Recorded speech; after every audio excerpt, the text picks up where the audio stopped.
Good morning. Hope you're all well wherever you are on the face of the earth or in the virtual spaces of the internet. Welcome to today's SitRep. It is the 9th, 09 November 2022. Starting to get towards that pointy end of the year. Allow me just to adjust some of my cameras. Thanks for joining me. Thank you, Kieran. Good morning to you. Hope you're well. I hope everyone's well, no matter where you are. Let me just move some cameras around. Whether you're watching me on the Instagrams, on the YouTubes, or listening to this a little bit later on the audio podcast version. A quick one today, a quick one this morning. It is currently 0644, almost 15 minutes to 7 a.m. And I thought I'd just pump out a couple of little quick stories that I found amusing this morning before heading off to work.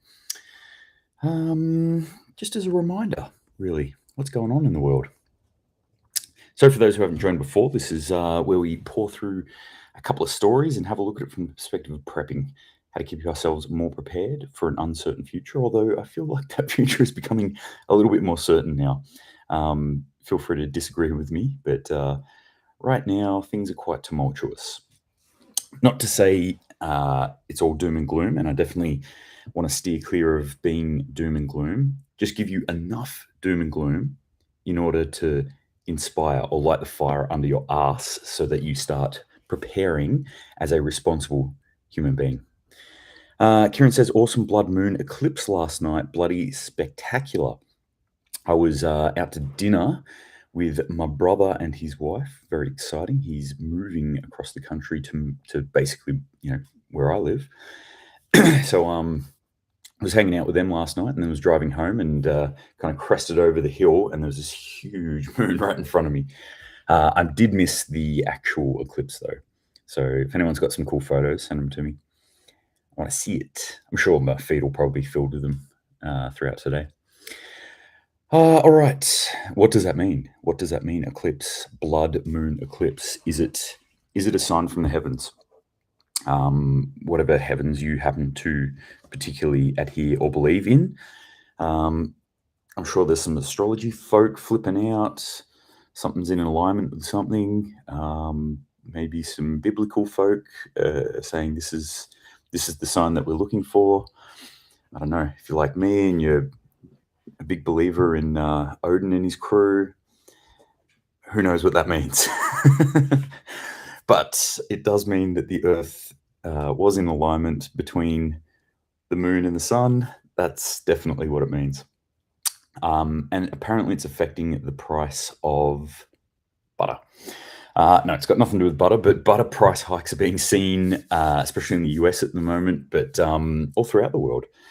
A couple of months ago, actually now, I was reporting on supermarkets in Germany and in the UK that were reporting, or that were putting out signs about their butter. So they were putting out anti-theft signs around their butter and also starting to lock butter up. So they had locked cases, cold cases where the butter was actually hiding, and cheese and other dairy products. And those little tag things that you have to remove the tag, pull one off, and then put the tag back on, like if you're buying some sort of electronic goods in one of those stores.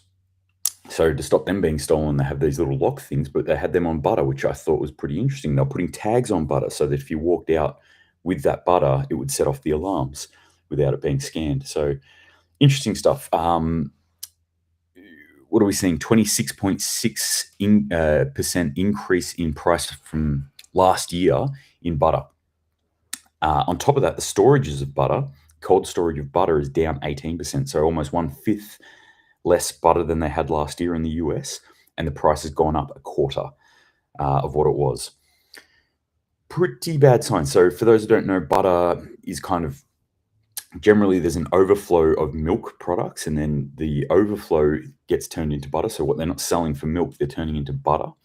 But there's not even enough milk products to cover the milk need. And so then butter's also cutting into that as well.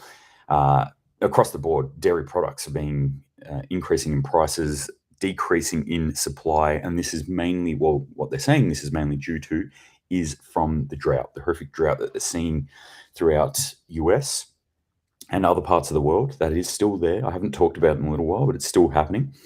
But this is just one of many products at the moment, just to give you a bit of a rundown of just some of the things that the drought has affected. And we'll chuck in there avian flu as well. So this report was actually coming from Grey Man Briefing, which is, I think, a fantastic source of information. If you're not onto Grey Man Briefing, check them out. Drought conditions and avian flu-forced cullings have led to shortages on turkey, chicken, potatoes, rice, wheat, and tomatoes, on top of, obviously, all the dairy products that they're seeing there. Just to name a few, lawmakers have been urging the US Department of Agriculture to substitute and promote camote, I think that's how you say it, camote, or sweet potatoes as alternatives to rice amid a growing concern for rice availability. This comes on the back also of India and China restricting exports of rice and really starting to hoard their rice in for their own country. So they're the two main manufacturers of rice, India, China. I think Bangladesh is quite a big exporter of rice. I know they're a huge grower of rice there. And maybe Pakistan. And I think Pakistan their rice industry got crippled because of, not because of droughts, because of floods. So more doom and gloom, I'm sorry to say, about our food industry. But like I said, this should be lighting a fire under our own butts right now, where we're going, okay, we need to start storing some long-term food solutions. And on top of that, we really, really need to start making our own stuff. We need to start growing our own food as much as possible. We need to start encouraging others to do so.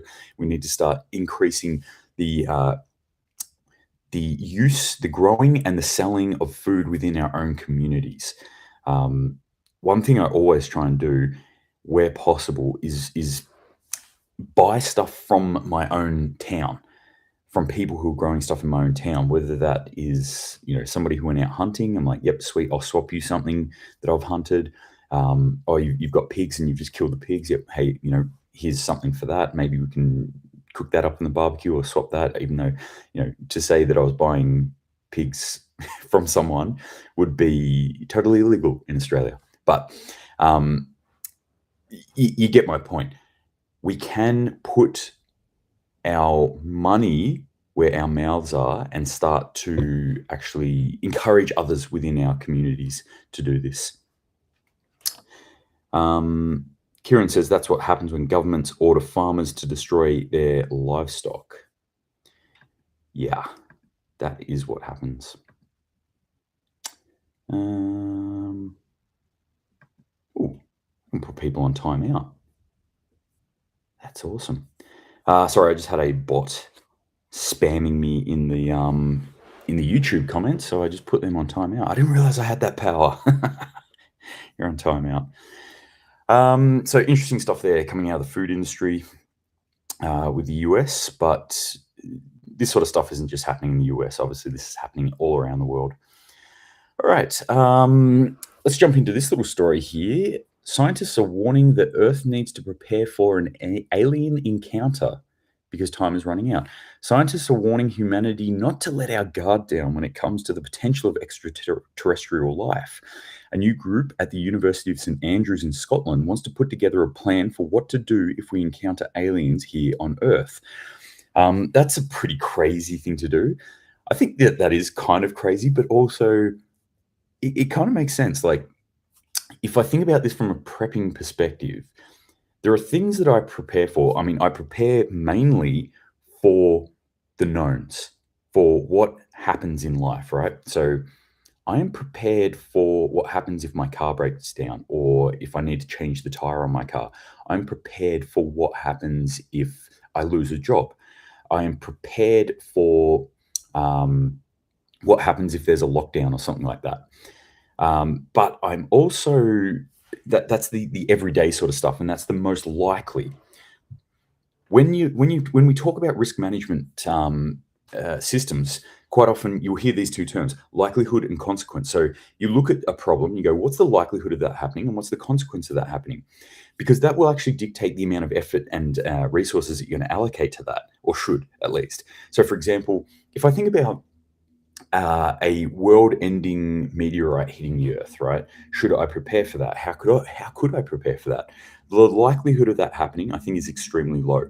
The consequence of it happening is extremely high, but in fact, it is so high that it's almost at the point, if it was a big enough asteroid, that it wouldn't matter what I did. There's nothing I could do to prepare for it. So I look at that and I go, well, should I prepare for an asteroid the size of Sydney smacking into the Earth? Well, no, that would probably end all life on Earth as we know it. So prepare for it? No. Should I prepare for being mugged? Okay, yeah, that's something that's probably a lot more likely. It's not super likely, or some sort of violent behavior happening to me. 1 in 4 people will experience a violent encounter in their lifetime. So yeah, I think that's pretty worthwhile me preparing for. So all right, I'm going to do that. Consequence of it, yeah, exactly. Like the consequence is there, and it's very real. Like that could be life threatening. It could be limb threatening. It could impact my life significantly, or I could lose a lot of things. So there's all that sort of stuff. Now, aliens landing, is it real? Well, how can you say? How can you say whether that's real or not? It's like it's such an unknown, but the potential is there, right? And looking if I look at how human beings react to something as significant as, let's say, a pandemic that affects the entire world, from my perspective, I look at how humans as a whole reacted to what we had, which was a worldwide problem, and I go, we didn't react very well to that. That's my takeaway from it, from the last couple of years, is that as a whole, we did not really react very well. So maybe we could do better in the future. Humans, maybe we could do better in the future. Maybe we need a plan around this. And this is one thing that I always talk about when I'm teaching courses and stuff is it doesn't really matter. If you've thought about something on some level, it means your brain has created a plan, which puts you ahead of 99% of other people. Well, this is exactly that kind of case. Maybe we should just have a plan A. All right. And if things deviate from that, then they deviate from that. But at least let's agree now that there should be some representatives. There should be some way we handle this. Because who could, like, oh, aliens come down. Oh, let's send Joe Biden up there to talk to him. Let's send Dan Andrews up there to talk to him. It's like, what? No. That's a terrible idea. We should figure this out now, not reacting to a situation as it comes. That's what prepping's all about, is looking forward in the future and going, what potential situations might arise, and what's the best way that we can try and react to it. Just catch up on some of these. Kieran says it's all major psyops. Yes, they're real, but we also have their basic tech. Alien beings are real, but they're not here to attack us. NASA is a lie and space isn't real, says Mum and Moose. Cool. I'd love to see what evidence you have of any of that. I'm not saying you're wrong in any stretch of the imagination. You could quite well be right. The evidence that I'm seeing that's being proposed to me says that space is real, that if I go up far enough, the atmosphere will get so thin that at some point I will breach beyond our atmosphere and enter into the vacuum of space. If you're saying that that's not true, then I would love to see counterpoints to it. As always, I'm willing to be proved wrong. But, and that's just my belief as well. Feel free to believe whatever you want. I hold out the hope as being a young person growing up in the 90s and watching the X-Files. I always hold out the hope that aliens are real, that something's out there. Okay, over into something that was sent to me now from one of my sources on Instagram. Very interesting one. Cheezels. If I say the word cheezels, I'm imagining there's probably people in the US going, what? Maybe some of my UK, my Scandinavian friends are going like, Chisel, like what you use on wood? No, a chisel. Maybe even New Zealanders have no idea what a chisel is. I don't know. Let me know, New Zealanders. Do you know what chisels are? Because every Aussie knows what a chisel is. It's a shitty chip product. It's like tastes like fake cheese, and it's like got this airy crunchiness to it where you eat it and it disappears in your mouth, and it tastes like cheese, I guess. But I can't remember what company makes these things. They also make CCs and thins and all sorts of chip products. Anyway, energy crisis in Australia. It's officially hit. The price of chisels is set to skyrocket. One of the company's factories has seen its gas bill soar from $3 million to $6 million from a year ago. So they're pleading with our PM for help. They're saying, hey, PM, help us out. Elbow, what's going on? Man, we can't afford this. So why is the price of gas in Australia skyrocketing? Well, if you've ever listened to me yarn on before about this, you should know exactly why. Because it went up somewhere else in the world. And if a company can charge more, they will. We no longer live in a world where we can pull something out of the ground in our own country and use it in our own country. The price of gas in Germany affects the price of gas here in Australia, even though those two products are in no way connected, apart from that they're natural gas and they come out of the earth.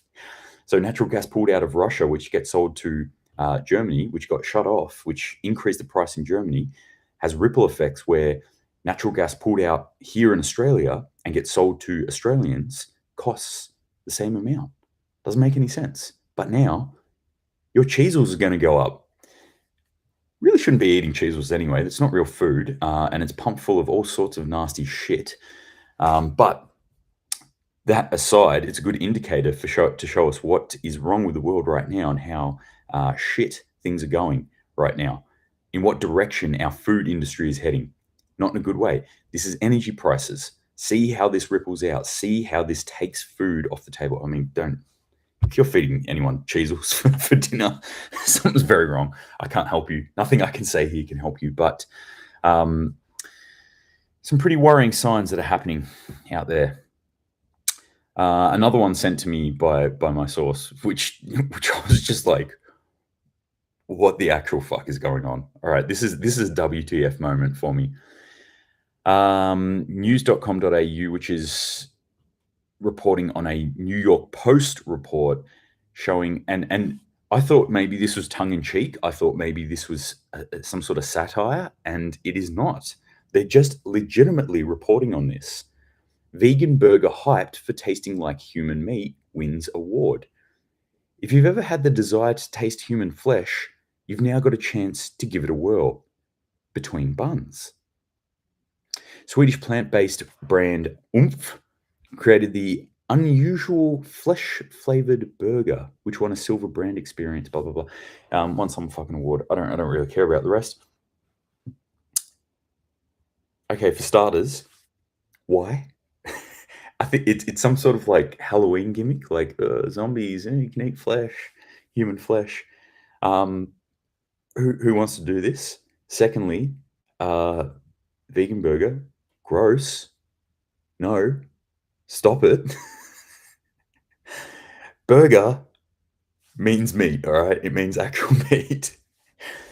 Vegetable patty, whatever, you can keep it. Soy-based, blah, blah, blah, whatever. And thirdly, how the fuck do you know what human flesh tastes like? Probably most importantly too, how do you know what human flesh tastes like? Why are we conditioning people to eat human flesh? Stop it. Just stop it. I mean, unless things are getting that bad that we've got to go down that path. G'day to you, Chris Fleming. Hope you're going well, wherever you are in the world. Anyway, that was a bit of a weird one that came in this morning. Back to some more serious stuff. Just another example here of issues that are happening around the world. There's actually been probably about 4 other stories of this in different parts of the world that I kind of slipped by me. Not slipped by me, but I'm like, oh wow, here's another rally, protest, riot around food and fuel prices around the world. I'm like, oh, there's another one today. I don't need to report on that. Oh, there's another one today. Don't need to report on that. Well, this hit my threshold, being that there's been a bunch of them. I just haven't captured them, but this one's in Ghana. Anti-government protests have erupted in Ghana as fuel and food prices hit record highs. Protesters denouncing the government, up in arms. Like I said, there's a bunch of countries that this is happening in at the moment. Be warned that this is something that will increase. I think I keep saying this, that this kind of civil unrest is going to increase within our world, within our spheres. We're going to start seeing it. We'll probably start seeing it in Australia. Although I was musing with a friend of mine, the key thing that I think will drive any sort of uprising or protests or any sort of movement within Australia now, for the average human being, obviously not your more switched on individuals who got their finger on the pulse.